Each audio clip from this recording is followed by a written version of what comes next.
Bom, vamos continuar então. Essa questão das causas, em medicina a gente tem uma coisa que é muito importante. A gente tem dois fatores que têm que ser acionados para que a doença ou o transtorno apareça. Um é o fator predisponente e o outro desencadeante. Você pode ter o desencadeante, se você não tiver o predisponente, você não tem a doença. Você pode ter o predisponente e não tiver o desencadeante, você não tem a doença. Tem que ter os dois. Tá? E esses fatores predisponentes, eles têm várias origens, né? Então, genética, ou a condição de vida mesmo, a cultura e assim por diante. Então, a gente vai falar um pouquinho dessas causas possíveis. Sempre lembrando que é uma coisa complexa. Interações sociais, psicológicas, biológicas e espirituais, que podem agir como predisponente ou como desencadeante, tá? Então, nenhuma delas é só predisponente ou só desencadeante e assim por diante. Então, algumas causas sociais e psicológicas a gente trouxe. Pessoas que passaram por eventos adversos durante a vida. Desemprego, luto, trauma psicológico, são mais propensas a desenvolver depressão. É muito, muito comum a gente ver adultos que são deprimidos e não têm origem direito, e depois quando vai pesquisar, fazer uma psicoterapia mais profunda, descobre um abuso quando era criança, um abuso sexual, um abuso emocional, né? Descobre um abandono e coisas do tipo, tá? Então, nem sempre é muito simples você identificar essas causas. Estresse precoce na infância, um fator predisponente. Hoje em dia a gente está vendo criança deprimida, isso é um absurdo, né? Mas tem, por causa do tipo de vida que elas estão levando. Quando nos acostumamos com a tristeza, ela passa ao nosso estado constante de humor. Então, assim, se você está triste por causa de uma coisa, depois você fica triste por causa de outra, depois por causa de outra, e de outra, e de outra, e você se acostuma a ser triste.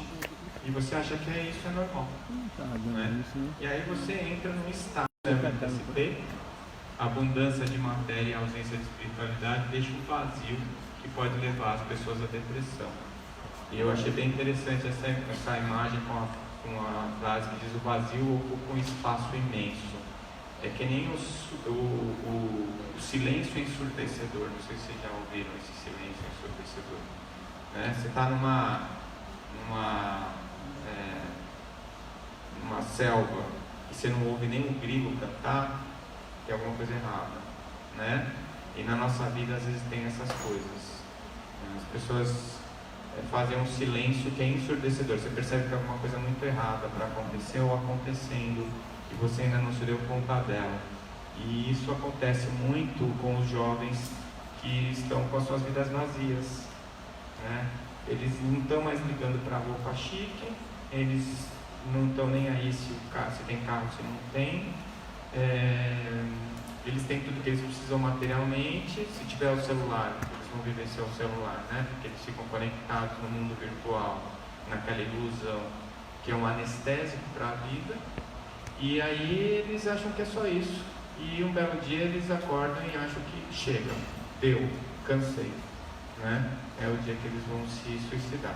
E eles se suicidam mesmo sem nenhuma dificuldade. É muito assustador, isso é muito preocupante. Outro fator é a luz do sol. Nós somos privilegiados com isso aqui. Eu conheci uma piauiense que casou com um italiano, foi morar lá em Ébolo, uma cidade no norte da Itália. E o marido, muito legal, ela estava muito feliz com ele, só que ela começou a fazer quadros depressivos graves, de não conseguir sair da cama, e ele médico. Aí ele percebeu duas necessidades dela. Primeiro, porque ela estava muito longe da família, e isso estava provocando um luto nela. E segundo, que lá onde eles moravam, o inverno não tinha luz, muito tempo de escuridão. O que ele fez? Ele começou a botar ela no avião. Toda vez que começava o inverno lá, ele punha no avião para passar com a família dela aqui no Piauí. E aí ele tirava um mêsinho de férias, ficava aqui com ela e depois voltavam juntos. Acabou o problema da depressão, né? Então a luz do sol, ela é um fator protetor do quadro depressivo. O que a gente tem é o contrário, nós estamos expostos à luz o tempo inteiro e até mais tarde da noite, mas é a luz artificial.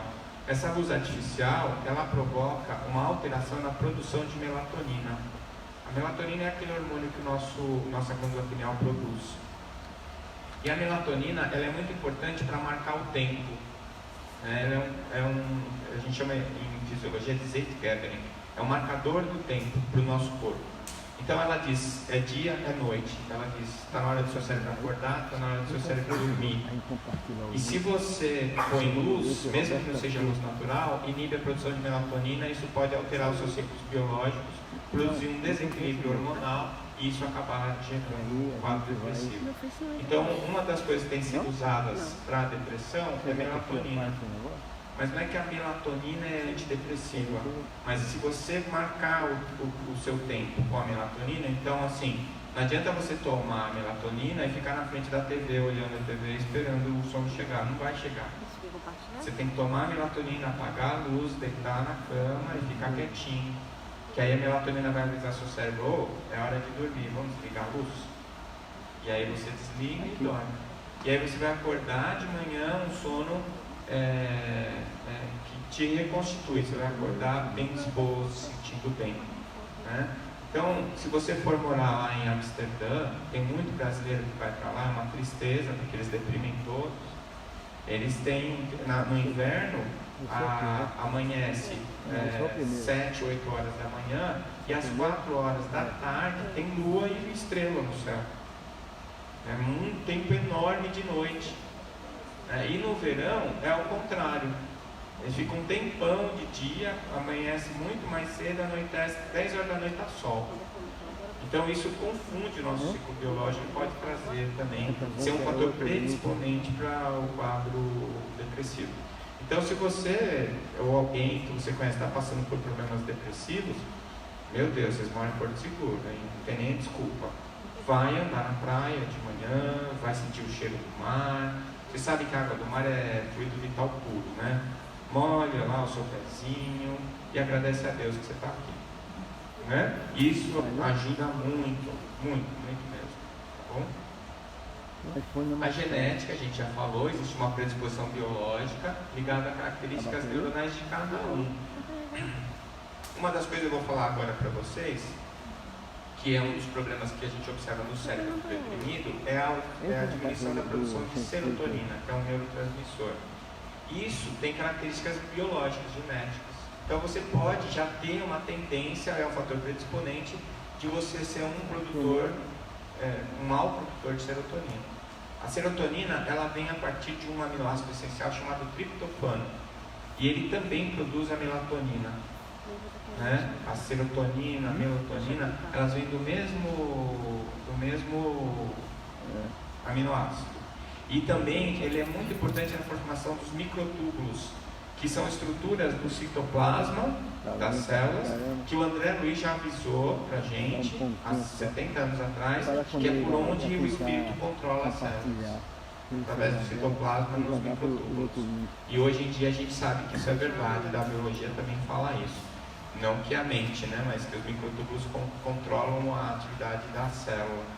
E é também um triptofano que é produzido esses microtúbulos. Eles são produzidos, se absorve, muda, para o tempo inteiro você está reorganizando esses microtúbulos dentro do seu citoplasma e eles fazem essa conexão. Para vocês terem uma ideia, o paciente com Alzheimer, que ele perde a conexão com o mundo físico, o cérebro dele não consegue fazer interface mais, ele não consegue se comunicar com o exterior e o exterior não traz nenhuma informação para ele. Ele tem uma desestruturação dos microtúbulos dos neurônios dele. Então esses microtúbulos são muito importantes. Também é base, né, do triptofano. Então é um hormônio muito importante. Em uma psicografia, numa consulta que eu fiz do Dr. Dias da Cruz, ele disse para mim que a serotonina é o hormônio da mente, né? E isso tem tudo a ver com o que a gente sabe de neurofisiologia. Então, vamos falar agora então desses distúrbios neuroquímicos. É causa ou é efeito da depressão? Então, os materialistas, eles falavam assim, depressão é isso, descobrimos, falta de serotonina. Né? A pessoa é deprimida porque o cérebro dela produz pouca serotonina. Se eu der serotonina para ela, vai ficar boa. Como a gente não tem como dar serotonina, você dá uma medicação que faz com que a serotonina que você produz fique mais tempo em contato com os neurônios.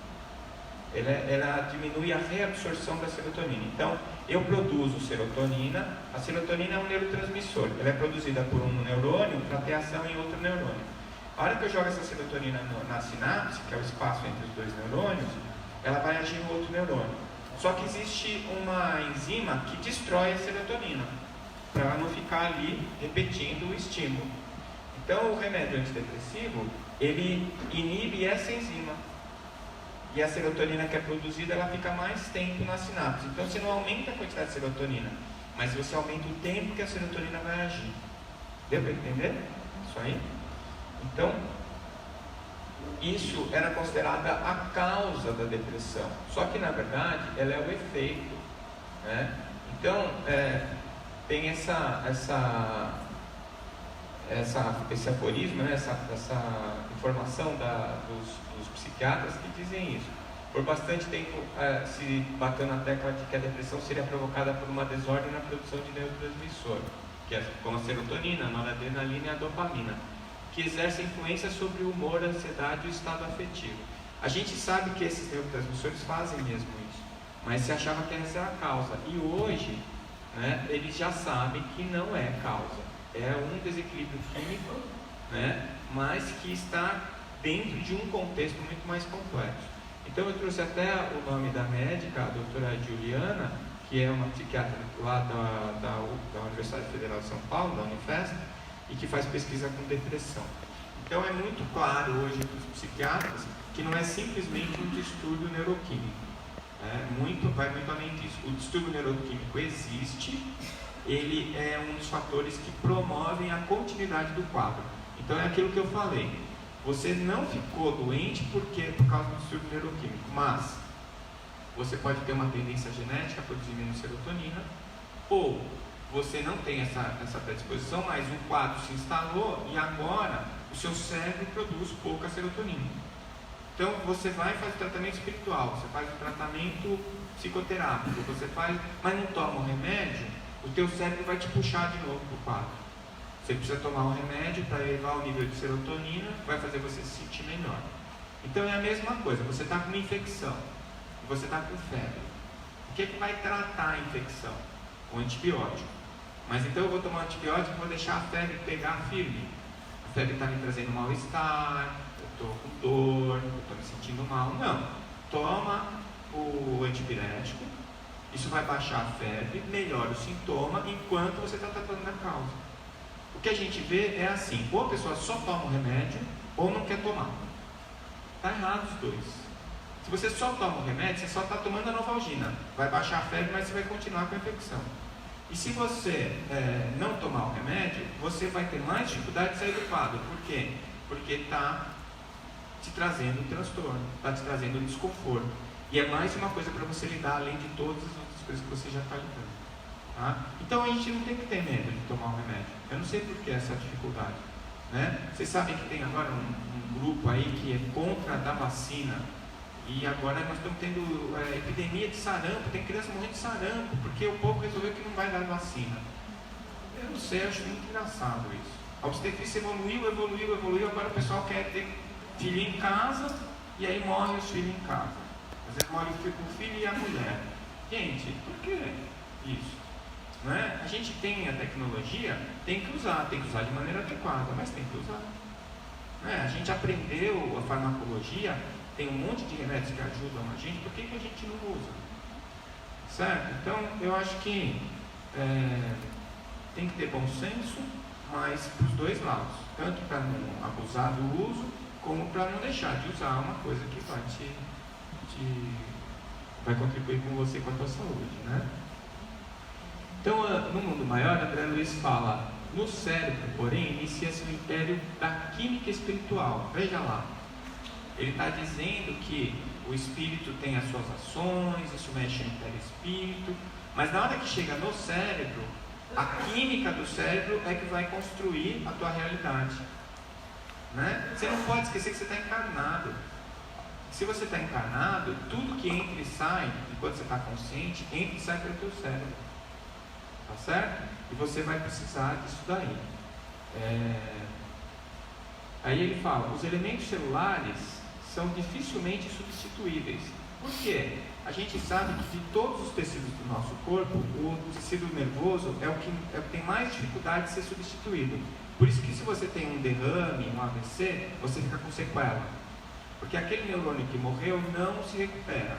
Aí você vai ter que usar a neuroplasticidade. Você vai ter que pegar um outro neurônio e transformar aquele neurônio para fazer o que aquele que morreu fazia. Isso é uma coisa difícil.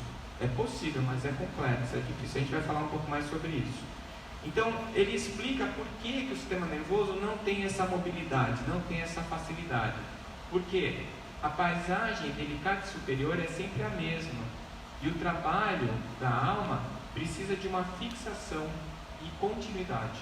Ou seja, como é o meu cérebro que vai se manifestar que vai manifestar a minha alma, e como a minha alma precisa de estabilidade nesse processo, então o cérebro ele é o tecido que tem mais estabilidade, tem menos mobilidade, para que a minha alma possa se veicular nele de uma maneira mais adequada. Tá bom? Tem pergunta? Qual a melhor postura do atendente fraterno para uma pessoa depressiva?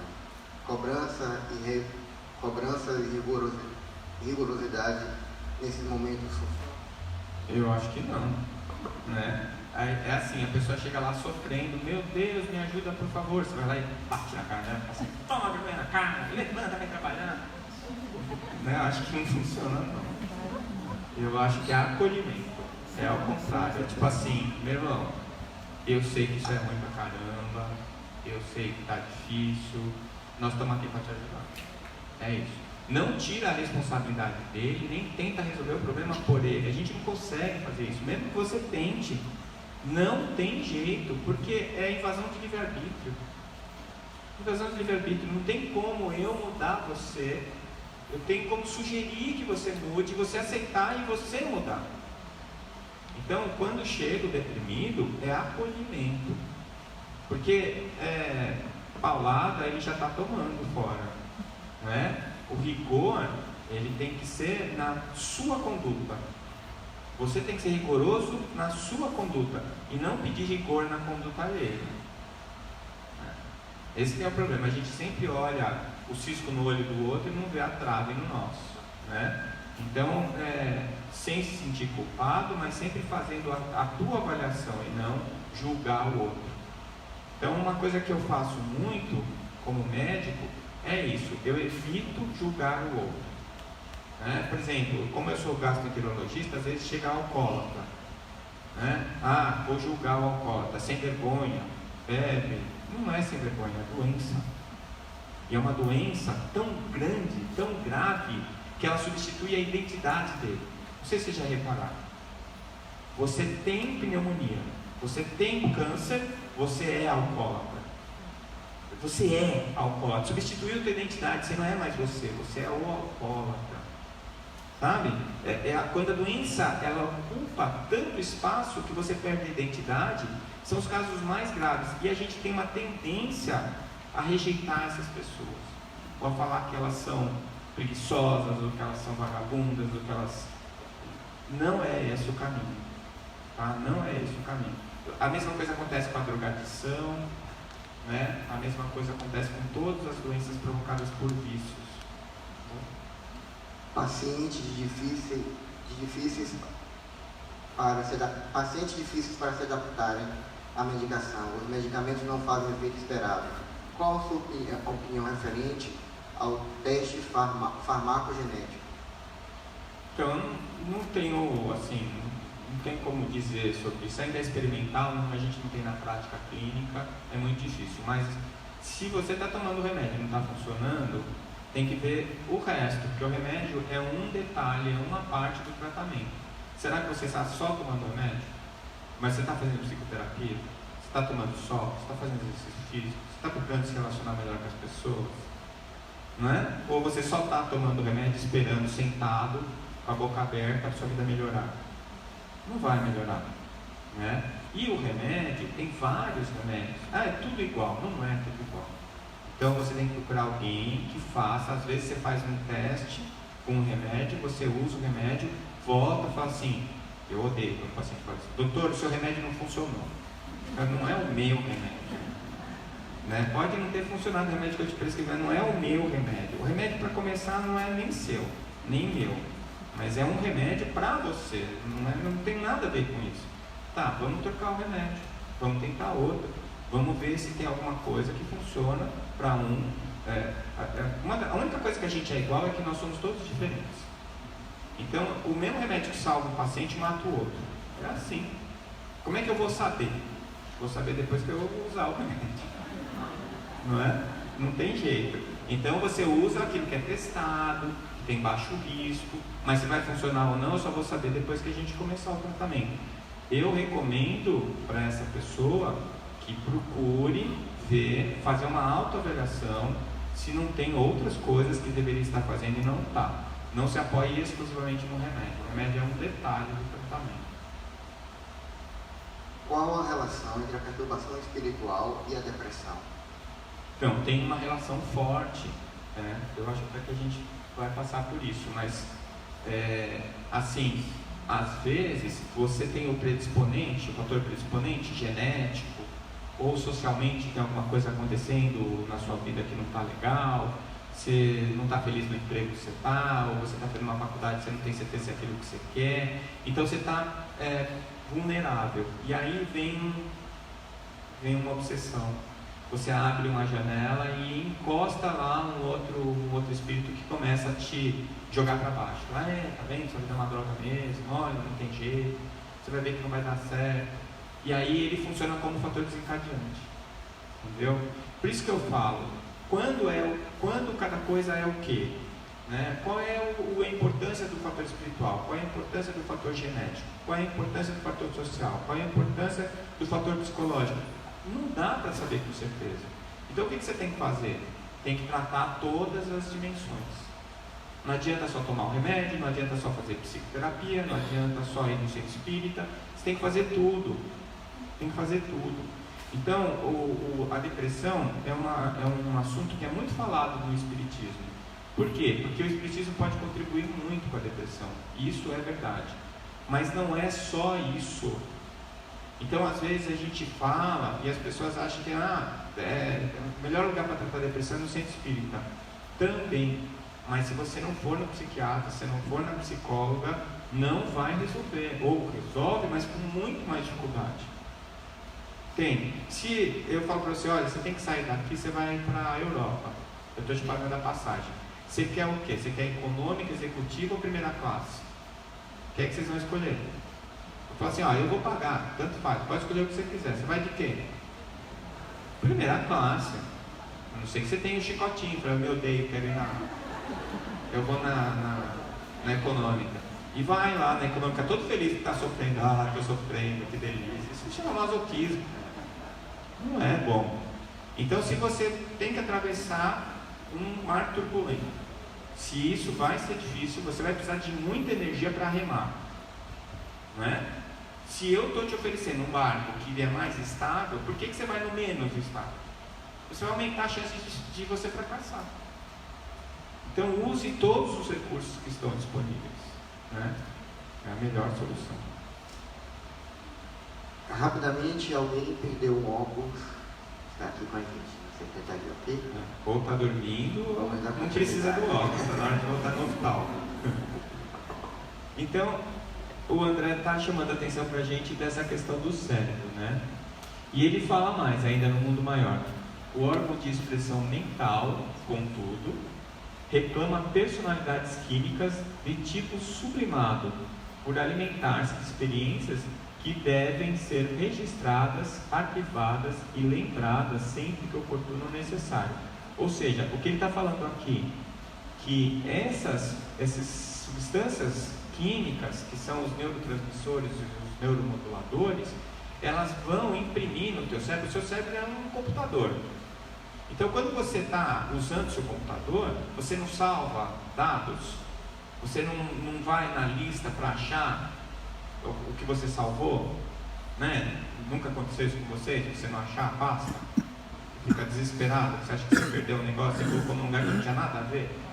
Não é assim? Então, isso tudo faz, o nosso cérebro é igualzinho. Às vezes você registra um dado e registra no lugar errado.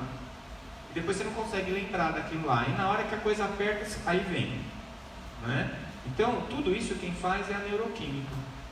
Né? A organização dos circuitos neuronais, a produção desses neurotransmissores e desses neuromoduladores, eles vão fazer isso. Eles vão alimentar o cérebro dessas experiências, registrando, arquivando e lembrando sempre que é oportuno e necessário. Intervém então a química superior, dotando o cérebro de matéria insubstituível em muitos departamentos de seu laboratório íntimo, que é aquilo que eu falei para vocês. Apesar da neuroplasticidade, o nosso cérebro é o tecido que tem mais dificuldade de se adaptar. Antes do período crítico, que vai até mais ou menos os 7 anos de idade, o nosso cérebro tem uma capacidade assim assustadora de se readaptar. É por isso que as crianças ali de Campina Grande, com a doutora Alessandra, com microcefalia, estão crescendo praticamente normais. Por quê? Porque apesar de elas terem uma lesão, elas são bebezinhos e já nascem sendo estimuladas e elas vão recrutar áreas do cérebro para fazer as coisas que elas têm para fazer.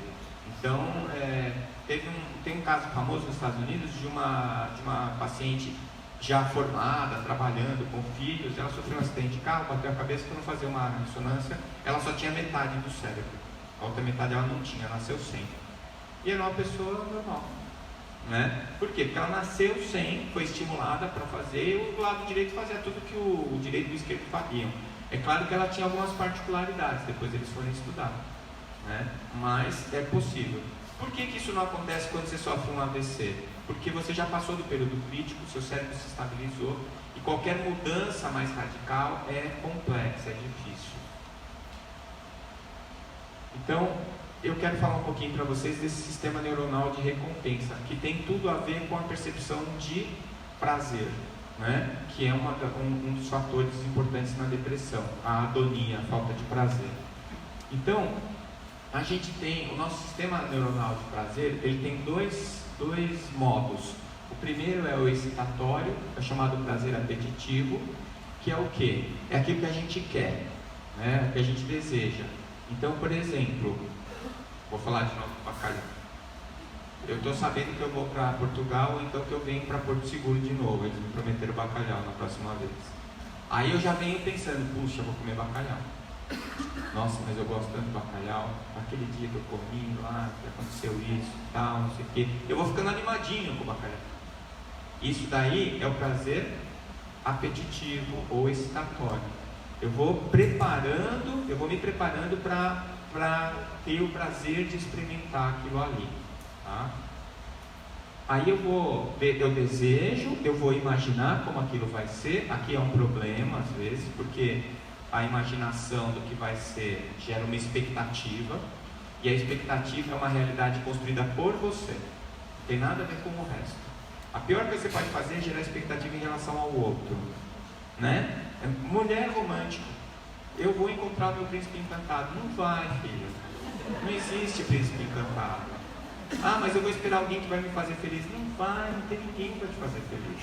É você que é a única pessoa que pode te fazer feliz. Entendeu? Veja quantos sapos você encontrar, nenhum deles virá príncipe. Pode beijar todos os príncipes, todos viram sapo. Você beijando ou não, vira sapo. Um belo dia você vai acordar, olhar do lado, o cara tá babando, barrigudo, roncando no seu lado.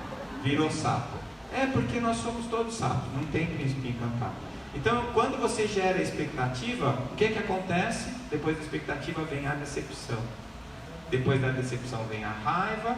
Você culpa o outro dele não suprir aquilo que você imaginou que ele tinha que ser, e aí acaba. São as relações ilusórias, né? Então é meio ruim imaginar demais. É legal imaginar, mas tem que ter um pouco de bom senso. E isso daí, essa fase é dopaminérgica. É uma substância chamada dopamina que ela é produzida no cérebro e ela que media essa fase apetitiva ou excitatória. E isso é ansiogênico. Isso gera ansiedade. Então, vou dar um exemplo. A pornografia. A pornografia, ela vicia também.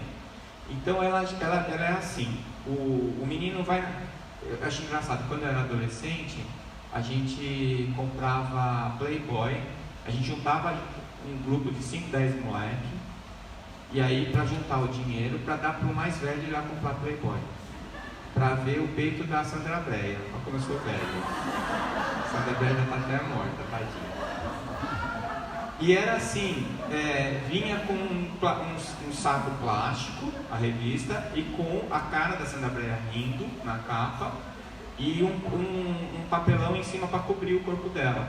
E aí a gente comprava e ficava uma semana na casa de cada guri. A Sandra Breia ia passeando.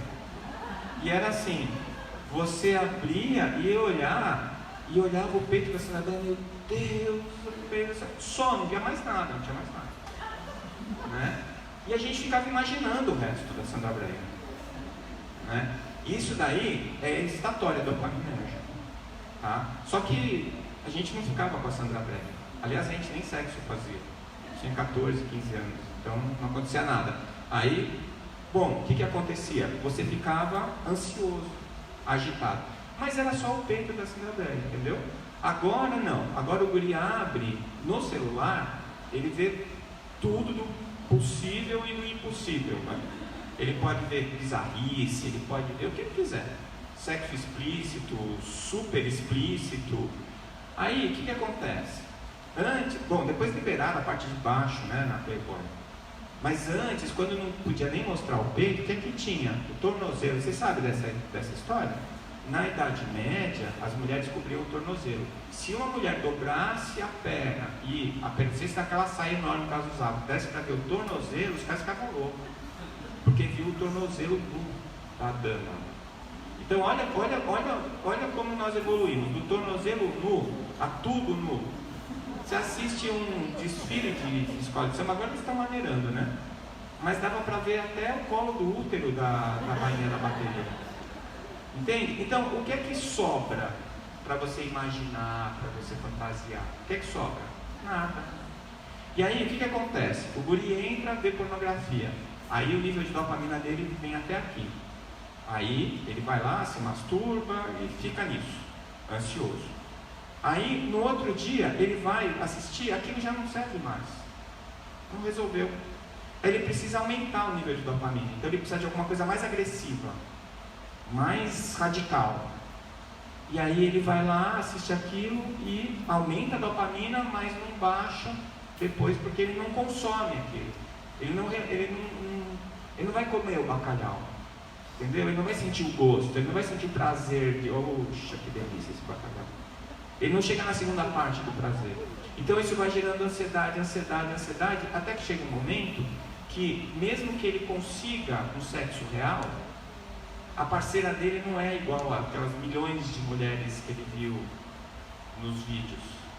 O sexo que ele vai fazer não chega nem aos pés daquela imagem ou daquela ilusão que ele fez de que o sexo tem que ser alguma coisa super, hiper, mega sensacional. Dá para entender isso? É a mesma coisa da cocaína. Sabe o que a cocaína gera no seu cérebro? Um pico de dopamina. Então te dá um prazer enorme, mas só que assim, ontem quando eu cheguei aqui em Porto Seguro, depois do almoço, eu fui andar na praia. Eu morei 14 anos em Santos, mas um tempão que eu não andava na praia. Nossa, eu fiquei feliz da vida de andar na praia. E eu fui raspando o pé na areia, deixei a água pegar no meu pé. Se você medisse o nível de dopamina no meu cérebro, estava alto. Mas é um alto fisiológico. Vamos supor que estava aqui. Se eu cheiro uma carreira de cocaína, a dopamina vem aqui. E aí o que acontece? Para eu sentir prazer de novo, eu tenho que chegar aqui. E a vida me leva até aqui. Então, se você está andando, vê um gatinho brincando com uma bolinha no chão e você acha aquilo engraçado e dá risada com o gatinho, sua dopamina voou. Se você vê uma pessoa que você não vê há um tempão e estava com saudade, e você vê a pessoa, a sua dopamina. Se você levanta de manhã, abre a janela, está aquele marzão, aquele sol lindo, a tua dopamina. E isso vai fazendo com que você seja feliz, com que você tenha prazer na sua vida. Aí você usou a cocaína, ou você se viciou em dopamina na internet. É aqui, não tem nada que chegue lá, só mais cocaína. Dá para entender? Aí quando você usou a cocaína aqui, aí na próxima vez você vai ter que usar aqui, na outra vez aqui, da outra vez aqui, até que chega uma hora que você usa a cocaína para não ficar mal. Você não está mais tendo prazer, você está sofrendo com a adonia, falta de prazer. Por quê? Porque você desregulou completamente o teu sistema neuronal de recompensa. E aí para você baixar esse nível depois, vai suar, difícil pra caramba, porque você tem que usar muita força de vontade para isso acontecer. Então, se você é um viciado em dopamina, você é um ansioso. E as pessoas fazem isso, elas se viciam em dopamina na internet, no virtual. Nem toma cocaína, mas ela usa a vida dela, né, de uma maneira errada. Ela não consegue perceber o que realmente tem importância para ela. E ela cria uma expectativa de que ela tem que ter mais prazer, de que aquilo é fraco, que aquilo não é suficiente. O que é suficiente para ter prazer? Uma coisa que te traga prazer, que te faça sentir bem. Não tem intensidade. Não tem um super prazer e um prazerzinho. Tem prazer. É igual você estar meio grávida, não é? Está meio morto. Não tem isso, gente. Ou você morreu, você pode não ter desencarnado ainda, mas já morreu, não é? Você pode, o neném não está aparecendo na barriga, mas você já está grávida, não é? Então a gente vai relativizando e perde a chance de viver a vida real, né? Então a dopamina, ela é importante? Muito, mas você tem que tomar cuidado, porque só ela não resolve o teu problema, né? E vai elevando a exigência da saciedade, e esse é um problema grave. E isso gera frustração, porque vai chegar uma hora, mesmo que você entre em todos os sites pornográficos do mundo, você não vai encontrar nada que te excite mais, nada que seja suficiente para que você se sinta excitado, muito menos a vida real, muito menos a tua parceira, muito menos a namorada, muito menos o resto. Então você passa a viver num mundo de fantasia que é absolutamente irreal e frustrante, e aí você pode deprimir. A segunda fase é o prazer satisfatório ou consumatório. Aí é a consumação do desejo. Então, eu tive vontade de comer aquele prato, eu fiquei planejando, às vezes acontece isso, putz, que vontade de comer sushi. Aí eu chego para minha esposa e falo assim, vamos comer um sushi hoje? Hoje eu não sei, eu estou com o consultório daqui a hora. Não, mas será que depois a gente não consegue ir? Então vamos. Aí eu me preparo, eu fico todo feliz, falo, vou comer sushi com a minha mulher hoje, chego em casa, tomo banho, me arrumo, fico esperando ela chegar, opa, vamos lá, que restaurante que nós vamos lá? Eu pensei naquele lá. Vocês estão percebendo que é a dopamina crescendo, mas eu vou no restaurante, a gente senta, a gente conversa. Aí eu fico olhando para ela e falo assim, nossa, eu gosto mesmo dessa mulher, ainda bem que eu casei com ela. Isso daí é prazer, mas aí eu já estou entrando no prazer consumatório. Eu estou realizando o desejo. Eu comi o bacalhau, eu senti o sabor, eu me senti bem com aquilo. Entende? E aí o que acontece? Essa realização é relacionada com a serotonina e com as endorfinas. Então já é o segundo ponto da reação de prazer. A dopamina está caindo e a serotonina e a endorfina está subindo. E aí, essa segunda fase do prazer, ela não é excitatória, ela não é angustiante, ela é relaxante. Então é a hora que você se sente bem. Então, se você quer só a Sandra Brea, você nunca vai ter a segunda parte do prazer. Mesmo que a mulher que você esteja seja melhor que a Sandra Brea, você não vai ter condições de avaliar isso. E aí, depois, quando você terminou o sexo, você não foi para a segunda fase do prazer. Você não entrou na fase consumatória. Porque você ainda está na ilusão do que você queria e que você achava que tinha que ser. Então você nunca se satisfaz com nada. Tua vida fica muito chata, muito desagradável. Aí você vai deprimir. Entendeu? Essa segunda fase, ela é extremamente importante porque ela gera serotonina e endorfina e gera um bem-estar. Ela deixa você satisfeito. E é isso daí que vai fazer com que você se sinta bem. Tem um segundo fator que ainda está relacionado especificamente com a questão do sexo, que é um outro hormônio chamado ocitocina. Alguém já ouviu falar da ocitocina? A ocitocina é um hormônio produzido, por exemplo, no trabalho de parto. Quando a mulher produz a ocitocina, ela contrai o útero na hora de ter o bebê. E é um hormônio também aumentado na produção quando ela vai amamentar. A ocitocina faz a contração das células miofiliais da glândula mamária para jogar o leite na boca do nenê. Olha que hormônio legal. Ele é um hormônio para o outro. Não é legal isso? É isso que eu falo, que a mama é a única glândula solidária do nosso corpo. Porque a mulher carrega a glândula mamária e não serve nada para ela. Quer dizer, mais ou menos. Se você for alguma artista de cinema, alguma coisa, talvez sirva. Mas assim, em termos fisiológicos não serve para nada. Ela só está lá para nutrir outra pessoa. Para nutrir o teu filho. Então ela é uma glândula que exporta só. Ela não faz nada interno, só para exportação. Né? Eu acho isso muito interessante. Acho muito legal. Então, na hora que a mulher está amamentando, ela sente o prazer da ocitocina que está relacionado ao prazer satisfatório.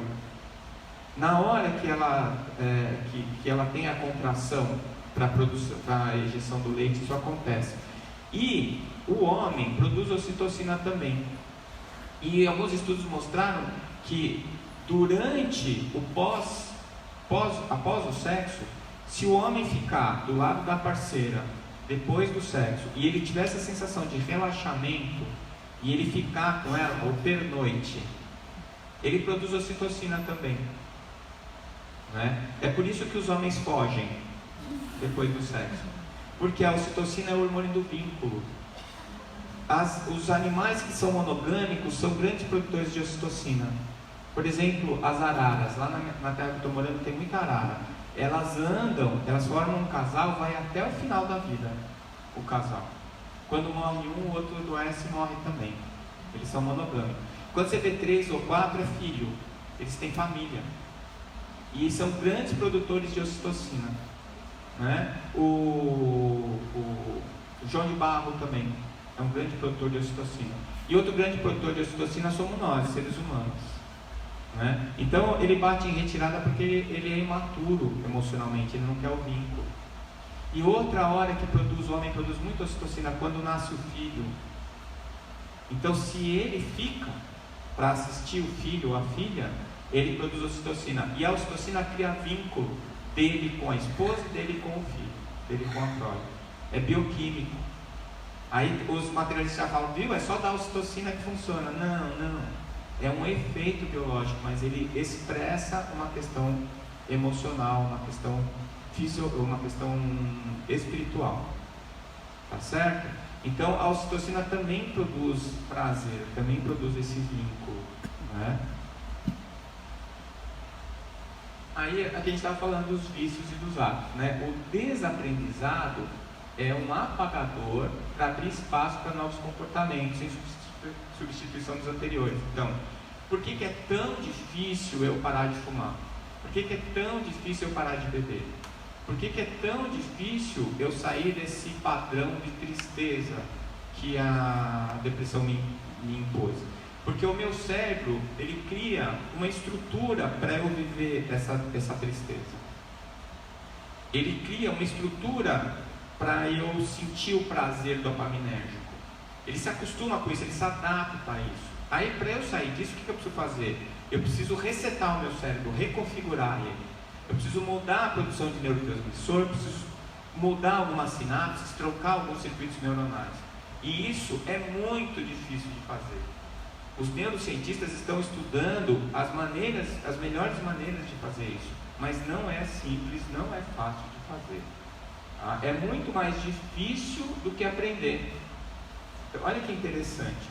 Se você não tem nada e eu te ensino uma coisa, é mais fácil do que eu dizer depois para você: olha, sabe o que eu te ensinei? Tudo mentira, apaga. Você não consegue mais apagar. E isso é muito interessante, porque você precisa desaprender para substituir no seu mapa cerebral um comportamento ruim. E o desaprendizado é mais difícil do que o aprendizado. Vocês conseguem entender isso? Faz sentido para vocês? Né? Para mim faz muito sentido. Eu tinha uma frase que a gente falava assim: o cara está comendo queijo, o cara está comendo sabão, soltando bolha e dizendo que é queijo. Mas escuta, você não está sentindo o gosto? Não, é queijo. Mas você está soltando bolha? Não, mas é queijo. Por quê? Porque ele não quer sair daquele padrão inicial que trouxe para ele, que significou alguma coisa para ele. Então, isso vale muito para as questões ideológicas, né? Você tem uma ideologia que era a representação do bem e do bom, e de repente você precisa mudar isso. Não muda, você não muda. Você fica comendo sabão, soltando bolha, dizendo que é queijo. Entendeu? Por quê? Porque você aprendeu daquele jeito. Você precisa resetar o seu cérebro. E uma das coisas que reseta o cérebro é trauma. E isso não é legal, né? Não é legal. Outra coisa que reseta o seu cérebro, sabe o que é?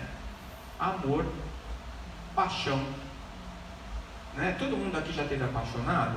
Quando você está apaixonado, você não fica meio sem identidade? Você não fica meio perdido? Eu não sei. Eu sempre odiei assistir futebol. Agora ele gosta tanto, mas eu gosto tanto dele, eu vou assistir futebol com ele. E você passa a gostar do futebol. Você fala assim: nossa, que coisa estranha, né? Eu não tenho mais identidade. Será que eu estou só fazendo o que ele quer? Não, mas ele está fazendo isso com você também. Você não sabe, às vezes ele acha que a tua comida é horrível, mas ele fala que está uma delícia e ainda pede para você fazer mais. Porque o que ele quer mesmo é ir lá na sua casa, comer com você, ficar olhando você, sentar para fazer uma refeição com você.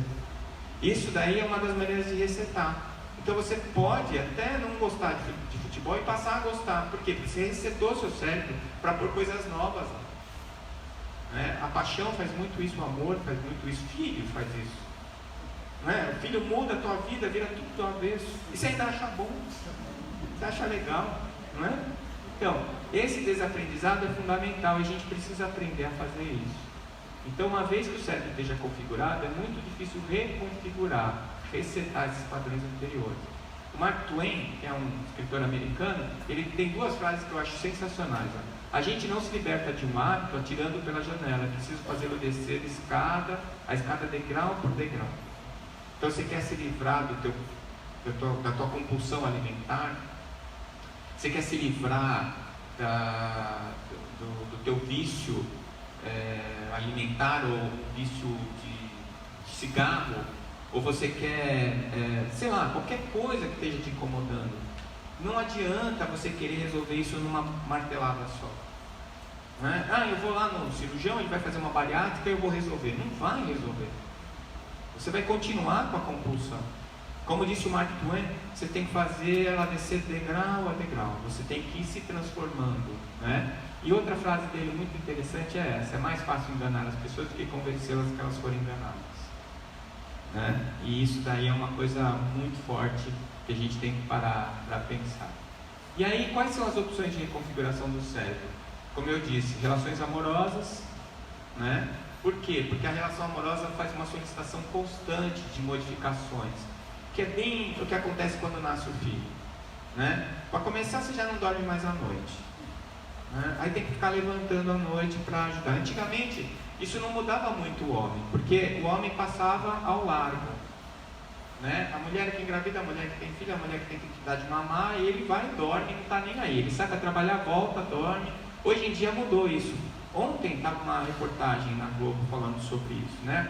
Ainda as mulheres trabalham mais em casa do que os homens, mas a diferença diminuiu drasticamente. Então é assim, quando meus filhos nasceram, eu conversei com a minha mulher e falei assim: ó, seguinte, quando ele nascer, você já ficou 9 meses com ele, eu estou fora da conversa. Na hora que ele nascer, no mínimo 3 meses é meu. Você está proibida de dar banho, e eu vou dar banho neles. Aí minha sogra quase surtou, né? Imagina que ele vai dar banho no bebê, homem não dá banho, não, mas eu vou dar banho nele. Por quê? Eu queria um vínculo, um vínculo físico, eu queria tocar nele, eu queria que ele ouvisse minha voz. Ele ficou 9 meses ouvindo a da mãe. Ele ficou 9 meses ali dentro da barriga dela. O vínculo está feito. Quando ele nasce, o vínculo com a mãe está pronto. Aliás, antes de nascer. E eu também quero participar, também quero fazer parte da brincadeira. Entende? Então eu fiz isso com os dois. No terceiro, quase que deu briga com a minha sogra, porque ela falou: não, chega dessa palhaçada. Quem vai dar banho nele agora sou eu. Né? Mas aí eu já estava mais maduro, também foi mais fácil. Mas essa coisa do vínculo, eu preciso da convivência. E por quê? Porque essa solicitação constante faz com que eu me transforme, né? Eu parei de dar plantão à noite. Ah, mas vai ganhar menos, precisa de mais dinheiro para criar filho. Precisa de mais tempo para criar filho. Não precisa de mais dinheiro, né? Ele não estava me pedindo um carro importado, ele estava me pedindo que eu fosse lá dar banho nele. À noite, o combinado era o seguinte: ele chorava, eu acordava, pegava ele, como não dava para eu dar de mamar, eu levava ele na cama para mamar, para dar de mamar para ele. Quando ele começou a mamar na mamadeira, era eu que dava a mamadeira. Só que depois que o vínculo já estava formado, ela também não queria rediscutir essa distribuição de tarefas, né? Eu me ferrei nessa, mas valeu a pena. Valeu a pena porque o vínculo estava formado, né? E eu me transformei por causa deles. Eu mudei a minha forma de ver a vida por causa deles.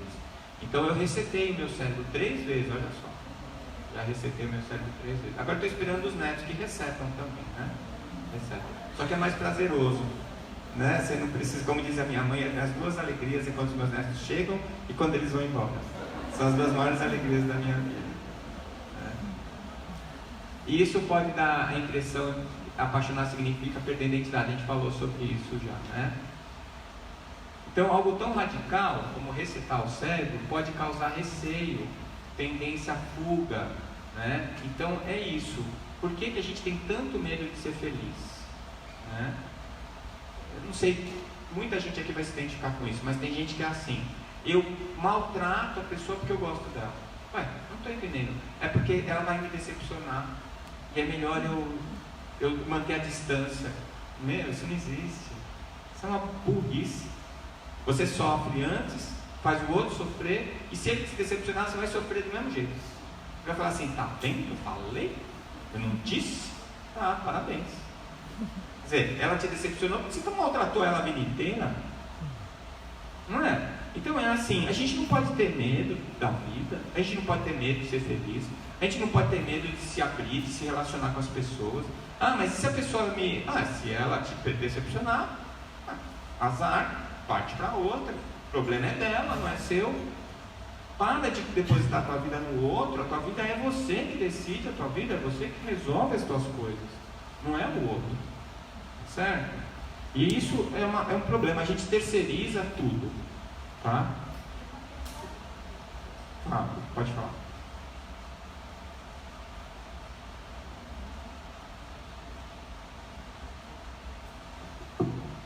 Oi. Nós temos 2 perguntas aqui.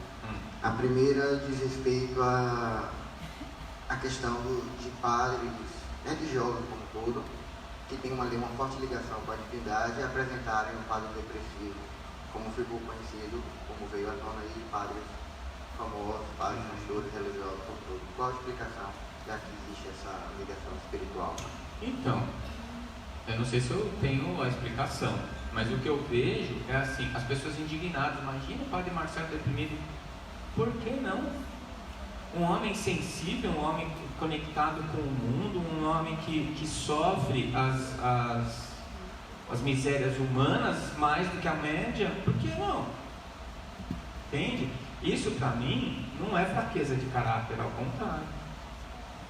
Então eu acho que as pessoas são muito injustas. Lembra que o Freud falou: antes de você se deprimir, pensa se você não está cercado de idiotas. Pois então, né? Ele está acordado, tem um monte de gente dormindo ao redor dele, ele olha e fica mal. Geralmente o religioso ele direciona a libido dele para a espiritualidade, né? Eu não sou a favor do celibato, não sou, mas muitos são celibatários por conta da sua força espiritual. O Chico é um exemplo, né? Então, ele ama todo mundo, é o nosso futuro. A gente vai amar a humanidade, a gente não vai ter esse amor mais carnal, que a gente usa muito hoje, ele é muito necessário para a gente, ele vai se transformando. Então, esses religiosos, às vezes, eles têm esse uso da libido de uma maneira diferente. Ou a libido pode estar mal direcionada, ou então essa decepção mesmo com as coisas. Às vezes, principalmente eles jovens, né? Os dois são jovens, os dois que declararam uma depressão. Às vezes uma ansiedade, uma coisa assim, vamos fazer a diferença, vamos mudar as coisas. E aí você começa a trabalhar, e de repente você para olhar e você fala, mas o que eu estou fazendo faz diferença? Não é só um grãozinho, mas um grãozinho é mais do que não ter nenhum grãozinho. O que a gente faz é sempre muito produtivo, mesmo que para uma pessoa já valeu, já serviu. A relação do vício em dopamina seria poderíamos ter o mesmo vício com a adrenalina? Essas pessoas que praticam esportes radicais colocam a vida em risco? A adrenalina e a noradrenalina, que é um irmãozinho da adrenalina, elas fazem parte do prazer excitatório, né? Elas aumentam a pressão arterial, frequência cardíaca. Quando você vê uma menina que você está apaixonado, seu coração vem na boca, você começa a suar frio, é adrenérgico, né? E essa adrenalina faz parte do prazer, né? Mas, assim, é um prazer que você não precisa pôr a sua vida em risco para sentir. Então, geralmente é a dopamina que está ali, ou algum outro transtorno de menos-valia, né? A pessoa põe a vida em risco voluntariamente, ela sabe que aquilo é arriscado, mas ela meio que está dizendo, eu não morro, quem morre são os outros. É uma coisa muito interessante isso. Quem falar sobre isso é a doutora Elizabeth Kubler-Ross. Os jovens têm muito isso. Ou então, pacientes que passaram por um acidente de carro muito grave, ficaram em coma e de repente ficaram bons, eles tendem a achar que eles não morrem mais. Eu ganhei da morte, matei a morte, agora não morro mais. E aí eles passam a menosprezar a segurança deles. Isso também é passível de tratamento psicoterápico. Os deprimidos são portadores de obsessão? É aquilo que a gente já falou, né? Geralmente sim, mas é muito simplismo a gente querer achar que tudo é obsessão, né? Então muito cuidado com isso, viu, pessoal? Aí depois fala assim, o Décio falou que não tem nada a ver com o obsessor. Tem. O Décio falou que é sempre obsessão. Não. Tá bom? Se tiver gravado, vê de novo. E aí, a gente falando de como reconfigurar o cérebro, né? Podemos inferir, com base nas informações da bioquímica cerebral, que a infidelidade não é um comportamento padrão biologicamente determinado. Eu coloquei isso aqui que eu achei muito legal. Eu li isso num livro de fisiologia. E eu achei muito legal porque todo mundo fala, homem é assim mesmo, é nada. Vai ser vagabundo, mentiroso. Você é imaturo mesmo, é por isso que você é infiel. Certo? Se você tiver maturidade, se você der chance para a vida e criar os vínculos que você naturalmente tem que criar, você vai ser um cara feliz e fiel, né? E a mulher também. Porque essa coisa da libertação da mulher, eu acho que está indo para um outro lado. Agora a mulher quer ser homem. Deus me livre. O que é que sobra para quem gosta de mulher? Né? Então, mulher tem que ter os mesmos direitos, os mesmos deveres, mas tem que continuar sendo mulher. E a mesma coisa o homem. Então, assim, a gente está numa fase engraçada da nossa sociedade, né? A gente sai, primeiro era assim, se era gay, não prestava. Agora todo mundo tem que ser gay para ser descolado. Gente, você nasceu gay, você é gay. Se você nasceu hétero, você é hétero. Não tem como você virar uma coisa ou a outra, porque é legal. Tem. Então a gente precisa achar o meio do caminho. A gente tem que perceber exatamente o que é. As pessoas são iguais. Né? Por quê? Porque elas são todas diferentes. Cada um é de um jeito. Né? E a gente precisa aceitar isso e usar isso, porque isso traz prazer. A diferença traz prazer. A diversidade traz prazer, porque a gente descobre coisas novas. Né? Então, esse texto fala sobre isso, né? E aí fala isso, a ansiedade, né? O indivíduo, o solteirão, aqueles solteirões inveterados, eles são imaturos e ansiosos. Eu conheço alguns. São imaturos e ansiosos. Eu estou conversando com um cara que tem 10 anos a mais que eu e parece que eu estou conversando com meu filho caçula. É um adolescente de 60 anos. É muito engraçado isso. Eu acho triste até. Triste, né? Então, isso é uma coisa que a gente explica com a bioquímica cerebral. Existem vários tratamentos medicamentosos psicológicos eficazes para a depressão. É aquilo que eu estou falando. Depressão tem tratamento, o tratamento é eficaz, mas não é uma única forma. É um tratamento integrativo. Você tem que agir em várias áreas para conseguir resultados. E desses todos, o amor é o mais poderoso. Aí a gente cai de novo, né, na máxima cristã, amar ao próximo como a si mesmo, né? Com uma diferença que eu tenho notado ultimamente, porque vocês sabem qual é a posologia do amor? Não fazer para o próximo o que você não quer que te façam. Não é assim que Jesus ensinou a gente? E com todo respeito e guardando a minha devida insignificância, eu tenho pensado o seguinte: eu não fazer alguma coisa é bom, se a coisa for ruim, mas não é suficiente. Vocês já pararam para pensar nisso?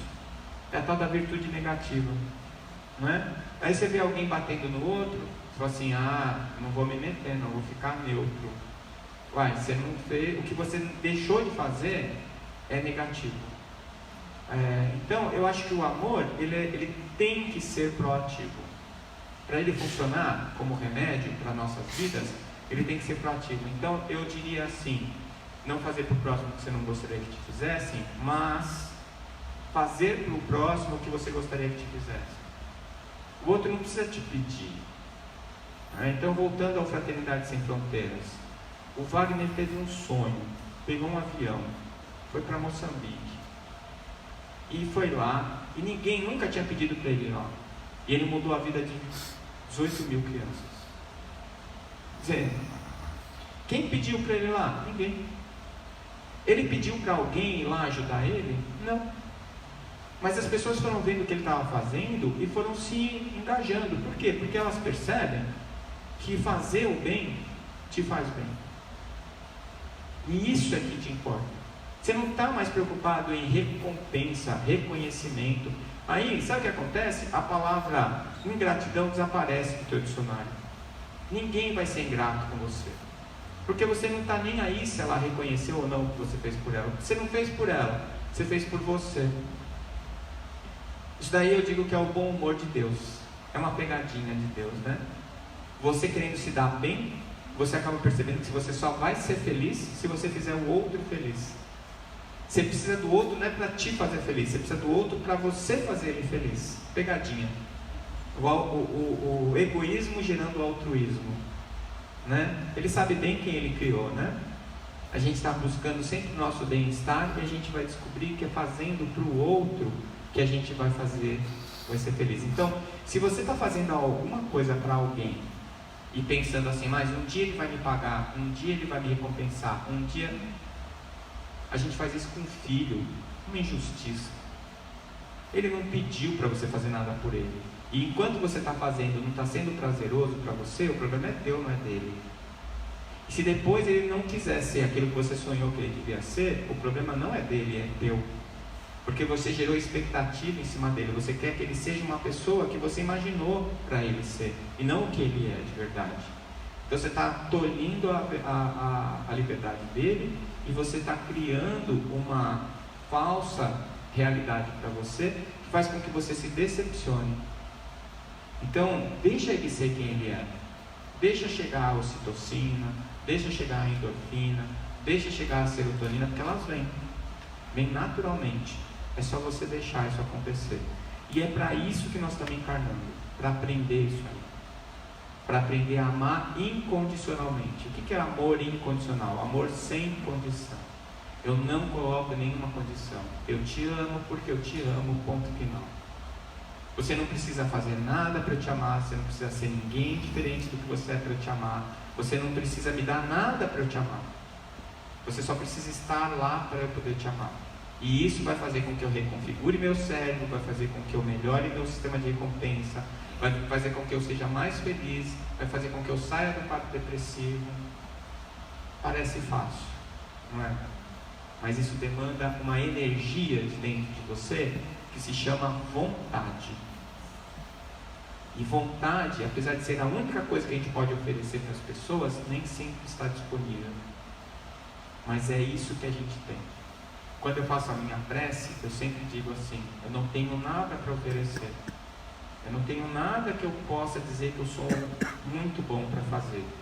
Mas tem uma coisa que eu tenho e que eu quero oferecer: o meu desejo, a minha vontade de ser útil, a minha vontade de fazer alguma diferença, a minha vontade de trazer alguma coisa de bom para as pessoas, porque isso me traz felicidade. Então, às vezes eu estou num avião e estou lá com dor no pescoço, dor nas costas, dor no joelho, que agora eu estou na idade do condor, né? Eu já passei do Cabo da Boa Esperança, tudo dói. Como diz o meu primo, quando eu levanto de manhã, sinto dor no joelho, dor nas costas, dor de cabeça, eu fico feliz porque eu ainda estou vivo, né? Então eu estou nessa fase. E aí eu penso assim: bom, é isso que é o meu quinhão.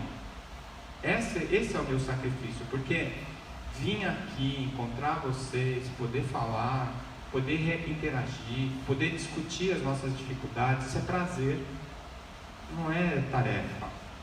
Então eu me sinto meio um falsário, assim, sabe, às vezes, porque o pessoal serve bacalhau pra gente à noite, eu vou na praia, estou todo feliz aqui, belo e pomposo, mas assim, que sacrifício que eu estou fazendo. As pessoas: obrigado por você ter vindo, eu que agradeço por ter vindo. Então, se eu não estou fazendo sacrifício nenhum, qual é a minha parte da contribuição? É o desconforto de sair de casa, o desconforto de não estar com a família, mas para eu ter alguma coisa de volta. Então agora eu estou na fase da serotonina. Eu estava na dopamina ali sentado, né? Ontem a Denise falando e a minha dopamina lá em cima. Meu Deus, ela fez uma palestra legal, amanhã como é que vai ser? Ainda alguém chegou assim para mim e falou assim: nossa, olha a responsabilidade amanhã, hein? Olha que legal. Foi alguém caridoso, não é? E eu que já estava com a minha adrenalina lá em cima, não é? Eu estava com a minha adrenalina lá em cima, eu quase explodi na hipertensão arterial. Cheguei em casa no hotel, já tomei o remedinho para baixar a pressão. Mas agora não, olha, eu estou na fase da endorfina, estou feliz, né? Então a gente tem que encarar a vida assim, né? E isso vai fazer com que a gente consiga driblar essa armadilha que é a depressão. Eu espero que tenha sido útil, que a gente possa ter trazido, né, alguma coisa de diferente ou de produtivo para vocês. E eu queria encerrar com essa frase do Gandhi, para a gente se lembrar sempre. Eu já tive crise de pânico uma vez. Foi uma das piores coisas que eu senti na minha vida, né? Eu cheguei a questionar minha fé e foi muito, muito complicado, muito difícil para mim. Até hoje isso me assombra. Só de eu lembrar, eu já passo mal, já me dá taquicardia. E as pessoas falam: mas você faz palestra, você tem crise de pânico? E eu tinha vontade de matar elas, mandar elas para o nosso lar mais rápido, não é? Por quê? Porque isso acontece com todo mundo. Isso aconteceu com o padre Marcelo, isso aconteceu com o Whindersson, isso aconteceu com o seu vizinho, isso aconteceu com você. Porque você é fraco? Porque você não. Porque você está vivo, porque você está lutando pela tua evolução, porque você questiona a vida. Você não é um alienado, você está vivendo. Você está buscando a verdade, você está tentando se aprimorar. E nesse trabalho, você vai escorregar, você vai cair, você vai ter que levantar. Isso faz parte. Então, se você já passou por isso, ou se você passar alguma vez na sua vida, não é para você se sentir menor. É para você saber que você está vivo. E que você faz parte dessa turma que está tentando ser melhor, está tentando fazer um mundo melhor, está tentando chegar um pouco mais para frente. E ele diz: a depressão, a ansiedade e crise de pânico não são sinais de fraqueza, são sinais de que você permaneceu forte durante muito tempo. E hoje nós estamos vivendo esse mundo louco, que jogou 2 toneladas de peso nas nossas costas. E se é ruim para nós, para os nossos filhos é pior ainda. Porque jogaram isso nas nossas costas agora, uns 20 anos. Eles já nasceram assim. Então, vamos parar para pensar nisso de uma maneira mais caridosa.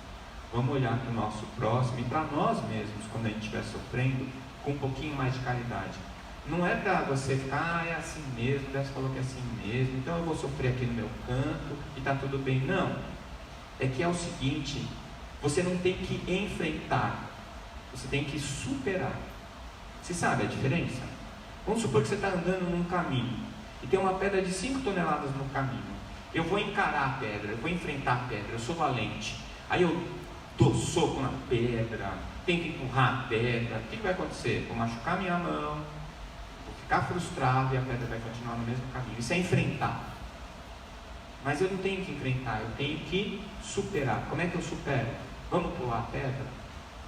Ou vamos passar pelo lado? Não dá. Então será que se eu voltar eu não acho um outro caminho? Isso é o enfrentamento, isso é a superação. E isso que faz você melhor. Isso faz você transformar a tua vida. Entende? Então, não é para a gente fugir da dor. É para a gente não deixar que a dor vire sofrimento. Porque a dor é inevitável, o sofrimento é optativo. Eu vou sofrer se eu não aceitar aquilo que a vida me deu. Como assim? Quem colocou essa pedra? Que absurdo! Como é que pode uma pedra no meio do caminho? E xinga, e ri, e vai, e chuta a pedra, machuca o pé, xinga a pedra de novo. Aí você reclama do prefeito, depois reclama do governador, depois reclama do presidente, aí reclama de Jesus, aí reclama de Deus, você vai subindo na escala. Mas o que é que você fez ali? Nada. Só ficou sentado, reclamando, xingando, em vez de você parar para pensar, bom, é uma pedra. Bom, eu não vou movê-la. O que eu posso fazer com ela? Isso tem, todo dia tem uma pedra na nossa vida. Todo dia tem uma pedra na nossa vida. Às vezes ela entra no elevador junto com você, na hora que você está subindo para sua casa. Às vezes ela te encontra no trabalho. Às vezes ela aparece no centro espírita. Às vezes ela aparece na hora que você está dormindo. Sempre tem. Qual é o problema disso? Nenhum. Aquilo é uma lição que você tem que aprender. É uma superação que você vai ter que exercitar. E quando você aprender a superar aquela pedra, se aparecer outra maior, você vai estar mais safo. Você vai estar mais esperto. Você passa pela pedra mais fácil. Eu tinha um professor que ele falava assim, quando eu tinha a sua idade, eu era residente na época. Ele era meu chefe. Ele falava assim, quando eu tinha a sua idade, eu engolia os sapos porque eu queria um dia ser chefe e parar de engolir sapo. Foi muito bom eu fazer isso, porque hoje os sapos que eu engulo são muito maiores e eu aprendi com os pequenos. Então, a vida não para, ela fica te testando o tempo. Mesmo que a dor aperte, não transforme em sofrimento, se faça de vítima, mas não se desculpe com você mesmo. Eu falo relativamente bem porque eu não lembro de eu desencarnado a última vez. Mas de eu encarnado sempre está desconfortável, não é? Às vezes a gente passa momentos de conforto, mas daqui a pouco já vem o desconforto de novo.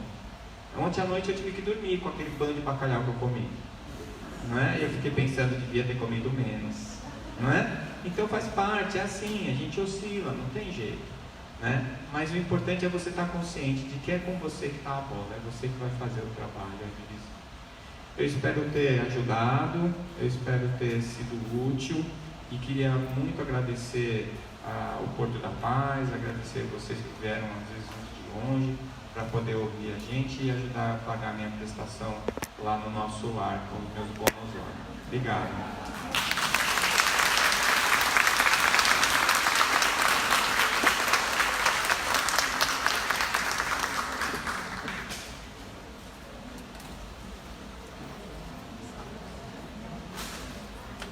Agradecidos e endorfinados, esse termo existe, doutor. Nós queremos convidar a todos para às 19h30 hoje, com o nosso companheiro Décio Yandolim, com o tema A Humanidade da Humanidade, a nossa palestra, a terceira palestra da Jornada Espírita.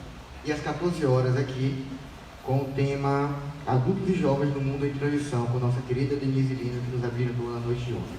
A todos um excelente almoço e até daqui a pouco. 14 horas, então, aqui de volta.